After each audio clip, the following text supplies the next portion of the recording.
Саламатсыңар балдар, біз Java тілін үйренүүнү улантабыз. Жана бүгүнкү темабыз бул шарттуу операциялар. Бул программалар киргизилген маалыматтарга жараша ар кандай аракеттерди жасап, бизге жыйынтыгын бериш керек. Чечим кабыл алуу үчүн программа белгилүү бир шарттын чын же жалган экендигин текшерип, бизге ага керектүү операцияны жасап берет. Көбүнчө сиз программа жазганда ар кандай чечимдер үчүн ар кандай иш аракеттерди жасоону каалайсыз. Бул үчүн биз программа жазып жатканда шарттуу операторлорду колдонууга туура келет. Шарттуу операторлор булар if оператору бар. If дегенде биз англис тилинен кыргызчага которгондо эгер деп которулат. Эгер жана кийинкиси бул else. Биз кыргызчага которгондо бул антпесе деп которо алсак болот. Жана кийинкиси бул else if. Антпесе эгер. Бизде 3 оператор бар дедик. Бул else if операторлору. Биз муну кандай түшүнсөк болот? Мисалы, биз жашоодо эртең менен турганда кечигип калдык.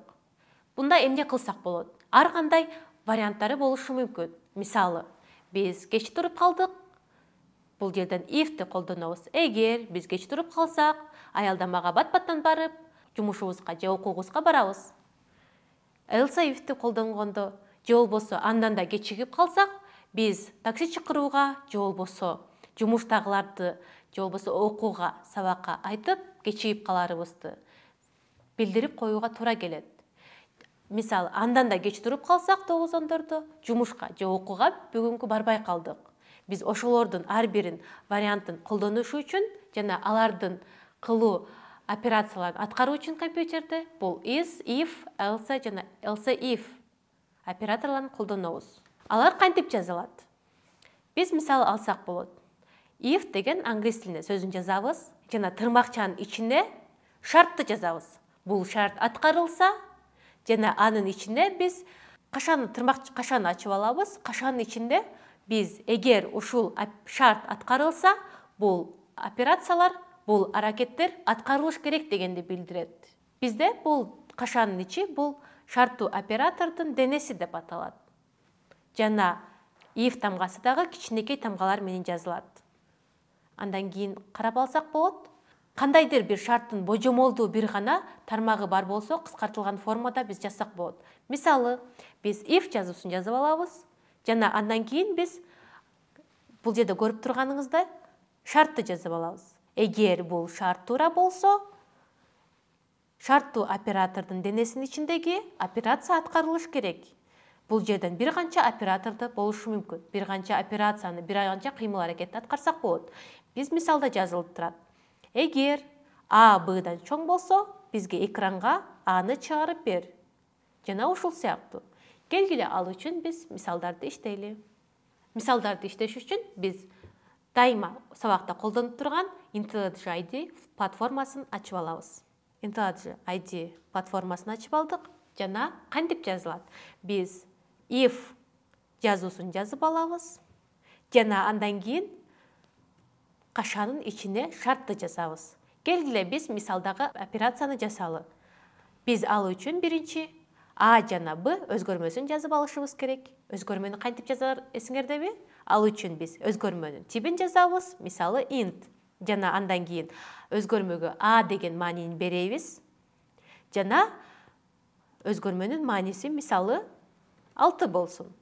Жана экинчи өзгөрмө int типиндеги экинчи өзгөрмө B өзгөрмөсүн жазып алабыз. Жана ага 7 деген маанини берели. Жана if'тин ичине биз шартты жазышыбыз керек. Эгер А Б'дан чоң болсо,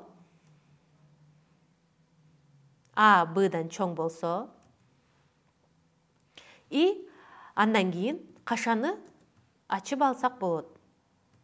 Кашаны ачып алгандан кийин кашанын ичи бул шарттуу операторлордун денеси болот. Анын ичине бизге эгер бул шарт аткарылса, ушул операцияны аткар деп кетиребиз. Келгиле биз экранга чыгарып бер. Экранга кантип чыгарабыз балдар? Туура, sout командасын колдонобуз. Sout командасын жасап алгандан кийин биз экранга чыгаралы. Ооба, А Б'дан чоң деген жазууну чыгарып алсак болот. А чоң Б'дан. Biz андан кийин run баскычын бассак болот. Run баскычын басып алдык, программа иштеп жатат. Бизге экранга эч нерсе чыгарып берген жок. Эмнеге? Себеби бул шарт аткарылган жок. Себеби 6 7ден чоң эмес. Келгиле эми аткарылгыдай кылып жазалы. Биз ал үчүн ага 7ден чоң сан беришибиз керек. Мисалы 10 маанисин берели. Программаны кетириш үчүн биз run баскычын басыптык. Экранда А чоң Б'дан деп экранга чыкты. Эмне үчүн? Себеби if'тин ичиндеги шарттуу оператор аткарылып жатат. Бул туура А Б'дан чоң. Демек 10 7ден чоң болгондуктан бизге if оператору экранга чыгарып берди. Демек if'тин шарты туура болмоюнча бизге оператор экранга чыгарып же болбосо биз эмне кыл десек аны кылбайт. Андан кийин бизде кийинки бул else if деген бар. Else if кантип иштейт? Else if'ти жазыш үчүн биз экран if'тен кийин биз else if деп англис тилиндеги сөздөр менен жазып алышыбыз керек. Жазып алабыз else if. Төмөндөгүдөй жазылат. Else if. Else if'ти жазгандан кийин биз кайрадан ага шарт беришибиз керек. Келгиле мындай кылалы. Эгер тескерисинче B A'дан чоң болсо,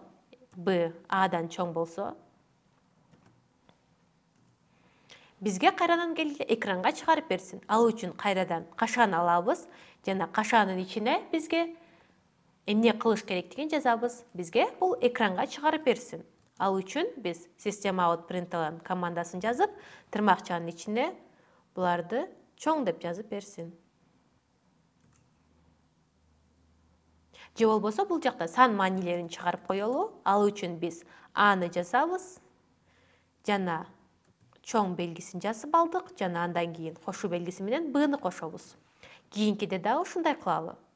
Ал үчүн биз биринчиден Б'ны жазып алабыз жана кошуу белгиси менен чоң деген маанини жазып алдык, анан биз Аны жазып алабыз. Келгиле эми өзгөрмөлөрдүн дагы маанисин чыгарып көрөлү. Бул жерден биз 6 маанисин кайра берип, run баскычын басып, программаны кетирсек болот. Бизге эмне дегенди чыгарып берди? Бизге 7 чоң 6дан деп.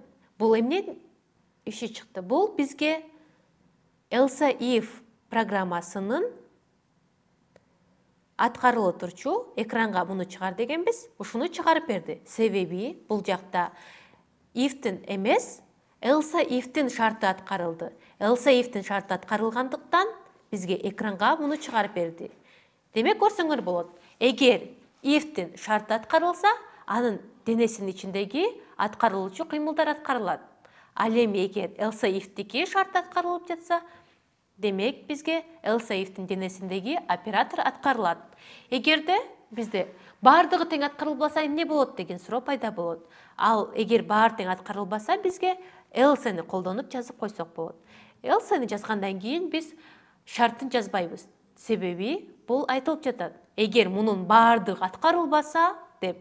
Демек, else'нин ичине биз жөн гана экранга чыгар дейбиз. Катаны чыгар деп чыгарып коебуз. Ал үчүн биз 3 илеп белгисин коюп коелу жана бул жерден эки шарттын кайсы учурда аткарылбашы мүмкүн.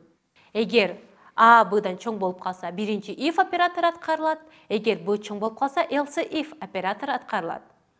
Бул жерден жөн гана экөө барабар болгондо, мисалы, бул операторлор else if дагы, else дагы аткарылбай калат. Ал үчүн биз экөөнү барабар кылып көрөлү. Ага дагы, Б'га дагы биз 7 маанисин бердик. Жана бизге экранга эмне чыкты?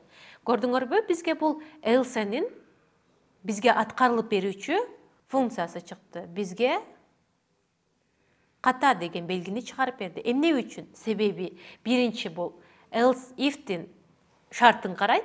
Эгер бул туура болсо, шарт аткарылса, бул кыймыл аракетти чыгарып бер. Эгер шарт аткарылбаса деп биз else if'ке жаздык. Эгер муну аткарылса, бизге төмөндөгүдөй чыгарып бер. Эгер мунун баардыгы аткарылбаса, бизге жөн гана экранга ката кетти. Же болбосо суроо белгисин чыгарып койсок болот. Келгиле андан башка дагы бир мисал иштеп көрөлү.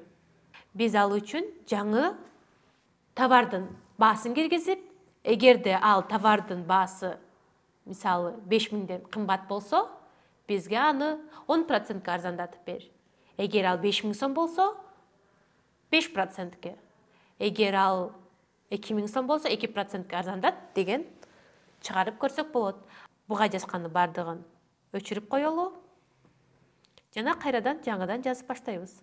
Ал үчүн биз эсиңердеби биз сканерди өткөнбүз. Ал үчүн биз сканерди киргизип алсак болот.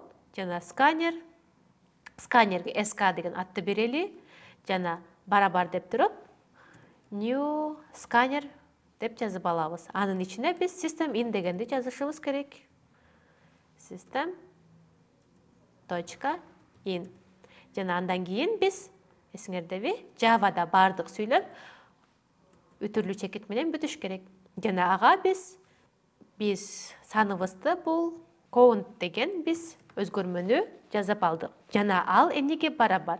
Ал биз киргизген санга барабар дегенди киргизиш үчүн биз next int'ке киргизебиз. Демек бул санды биз өзүбүз клавиатурадан жазып алабыз дегенди билдирет. Жана андан кийин жазалы.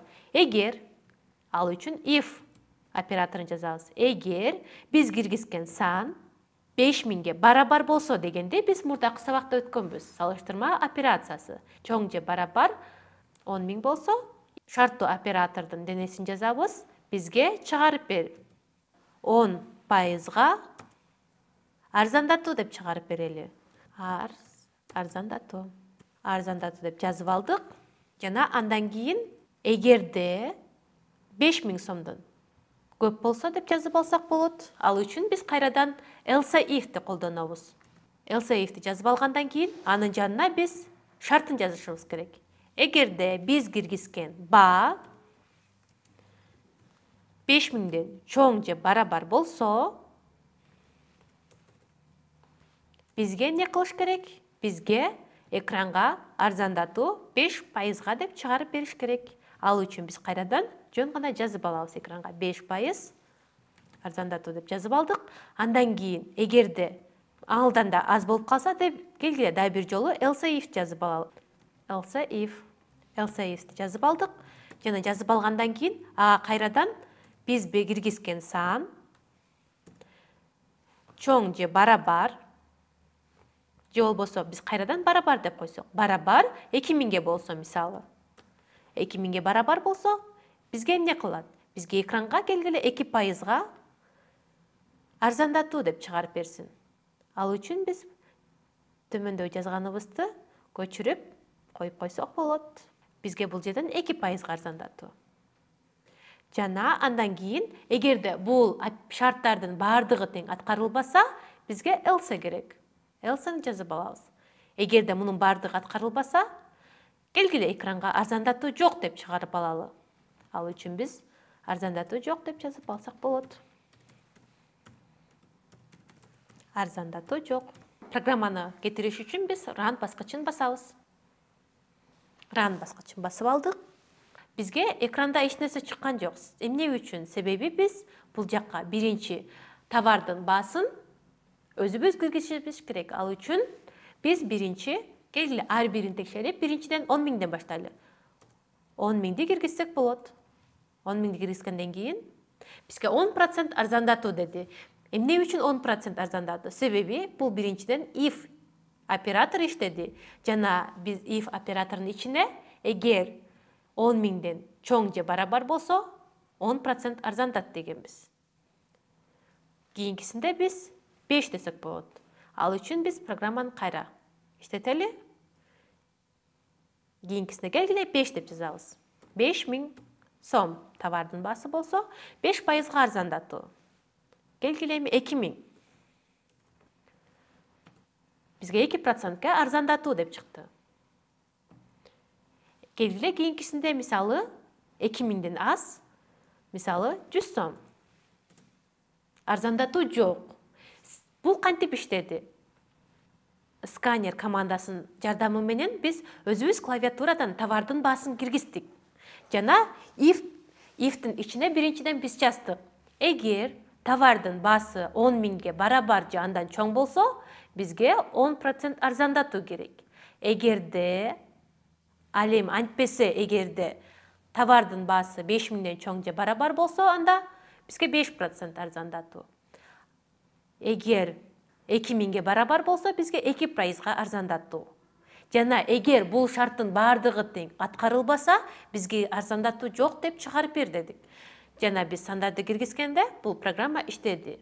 Балдар, бүгүн биз шарттуу оператор деген теманы өттүк. Шарттуу оператор деген эмне? Жана if else'ни биз программада кантип колдонсок болот деп бир нече мисалдарды иштедик. Силерге түшүнүктүү болду деген ишеничтемин. Кийинки сабактарда көрүшкөнчө сак саламатта калгыла.